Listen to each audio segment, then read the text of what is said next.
Live from Fargo and serving you on TV, online, and on the go. This is Valley News Live at 6. It was cool because he asked me like what my name was, and then he told me that it was like an honor that I came out here. The words of a local girl as she and many others welcomed Vice President Mike Pence to Fargo today. The vice president touched on a number of topics today during his trip to the Red River Valley to campaign for Congressman Kevin Cramer and attend an America First Policies event. Valley News Team's Rose Itzkovitz was there when he spoke to a large crowd at the Marriott Hotel, and she joins us live. Rose, what was it like in there? Andrea, Governor Doug Burgum introduced the vice president to loud cheers, and Mike Pence also left to a standing ovation. The nonprofit organization hosting the event made it clear to me that this was not meant to be a campaigning event. The point was to talk about the tax reform bill, which the vice president did. But it seemed to have tones of campaigning, too. Take a look. The truth is,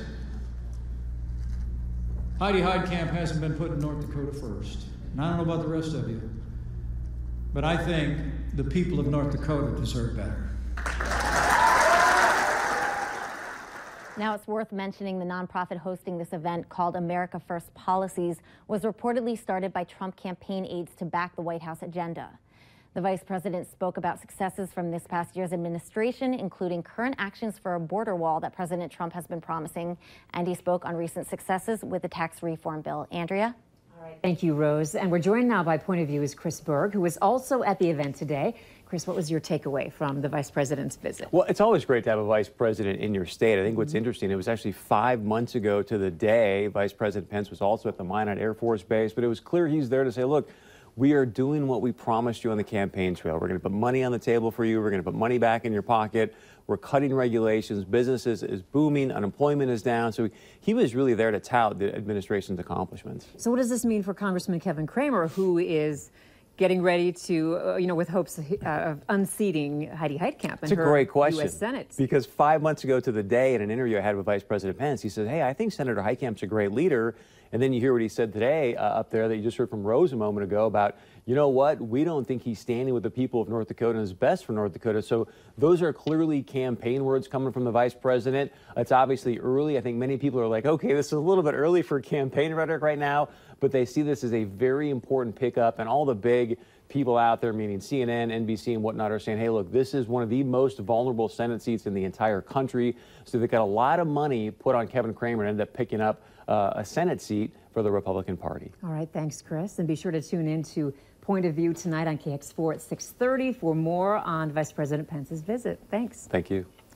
Tense moments after law enforcement responded to a suspicious suitcase at the Fargo Public Library downtown this afternoon. Once they investigated, they found out the suitcase was empty. Vice President Mike Pence was attending an event at the nearby Radisson Hotel when that call came in. Police say they were in close contact with Secret Service during the entire incident.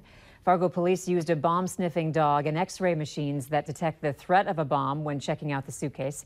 They say there was no threat to the public, but they are still investigating who may have left that briefcase there.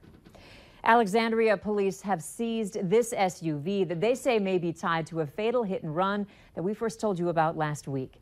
On March 19th, police found the body of 26-year-old Travis Penning, who was left for dead on the side of the road.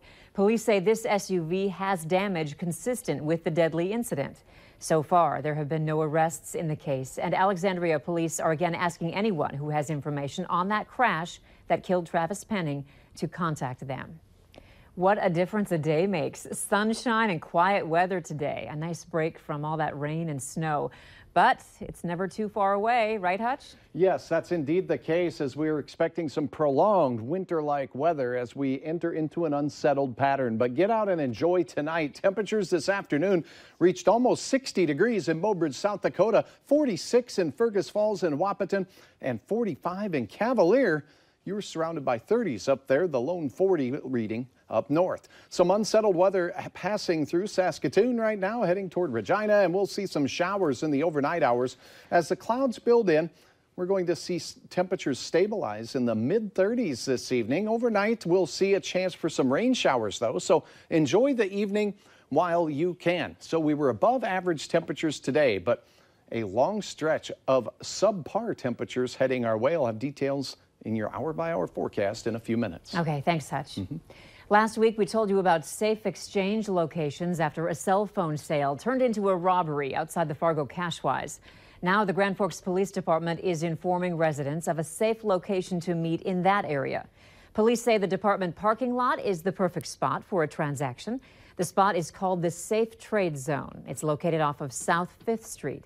You can park there for up to 15 minutes, and the location is under 24-hour surveillance.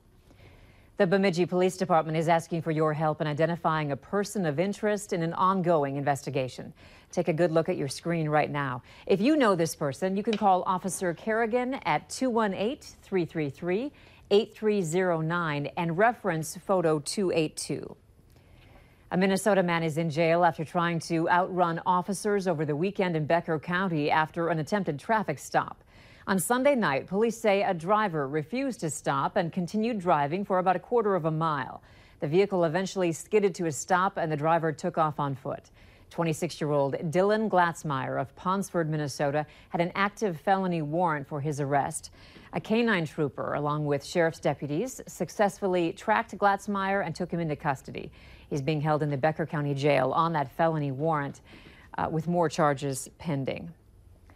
A 54-year-old man is in jail after he called police saying a woman had been shot twice and was dying before hanging up. The Jamestown Police Department reports Douglas Farrell is facing charges of harassment and terrorizing. It happened last Monday, just after 1 in the morning. Dispatchers traced the phone to the Buffalo Motel. Farrell was brought to the Stutsman County Correctional Facility after the motel was inspected. North Dakota's First Lady will be in Jamestown tonight to discuss the opioid addiction. Catherine Helgas Burgum wants to work on the social stigma surrounding addiction. Her drive comes from the fact that she herself struggles with what she refers to as a chronic disease. Burgum has been in recovery from alcohol addiction for 15 years now. Governor Doug Burgum has stated in the past that he would like to see money used for addiction treatment rather than locking people up with drug problems. The University of Jamestown Convocations Committee will be hosting Burgum as she shares her experiences with addiction tonight at 7 p.m. at the Ryland Fine Arts Center. The event is free to the public.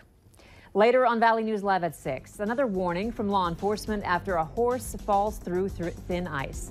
But first, changes at an area school aimed at keeping your kids safe.